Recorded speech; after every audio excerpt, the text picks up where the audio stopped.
Presiden Joko Widodo digugat ganti rugi 5.246 triliun rupiah oleh Habib Rizik Syihab dan kawan-kawan.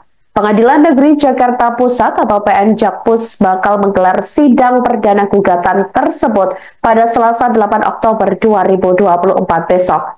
Berdasarkan informasi di laman Sistem Informasi Penelusuran Perkara Pengadilan Negeri Jakarta Pusat, sidang bakal dimulai sekira pukul 10.00 waktu Indonesia Barat, yakni dengan agenda pemeriksaan legal standing dari para pihak. Dikonfirmasi secara terpisah, pejabat Humas Pengadilan Negeri Jakarta Pusat, Zulkifli Adjo, mengatakan akan bertindak sebagai ketua majelis hakim, kemudian dalam gugatan itu, yakni Hakim Suparman Nyompa, sedangkan untuk hakim anggota yakni Hakim R. Yusman. Diberitakan sebelumnya, Rizik Syihab bersama sejumlah pihak mengajukan gugatan kepada Presiden Jokowi ke PN Jakpus. Gugatan itu dilayangkan melalui Tim Advokasi Masyarakat Anti Kebohongan atau TAMAK. Gugatan ini diajukan lantaran Jokowi dianggap melakukan perbuatan yang melawan hukum berupa rangkaian kebohongan yang dilakukan selama periode 2012 sampai 2024. Gugatan terdaftar pada tanggal 30 September 2024. Menurut penggugat, Jokowi sejak menjadi Cagup DKI Jakarta tahun 2012, Capres tahun 2014 dan 2019, hingga menjabat sebagai presiden, telah melakukan rangkaian kebohongan. Selain itu, kata-kata bohong tersebutlah yang memberikan dampak buruk terhadap Indonesia. Rangkaian kebohongan tersebut dianggap terus dikemas untuk pencitraan, menutupi kelemahan dan kegagalan yang terjadi. Menurut Habib Rizik, lebih bahayanya rangkaian kebohongan dan kata-kata bohong dilakukan oleh Jokowi dengan menyalahgunakan mekanisme, sarana dan prasarana ketatanegaraan.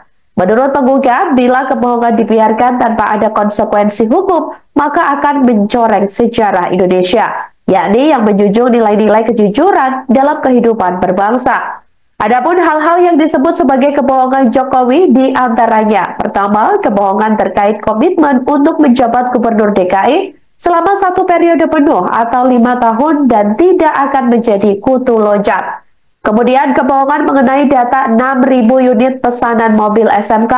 Selanjutnya, kebohongan untuk menolak dan tidak akan melakukan pinjaman luar negeri atau asing. Lalu kebohongan akan melakukan swasembada pangan, kebohongan tidak akan menggunakan APBN untuk pembiayaan sejumlah infrastruktur seperti kereta cepat Indonesia-Cina atau KCIC, serta kebohongan mengenai data uang 11.000 triliun yang ada di kantong Jokowi.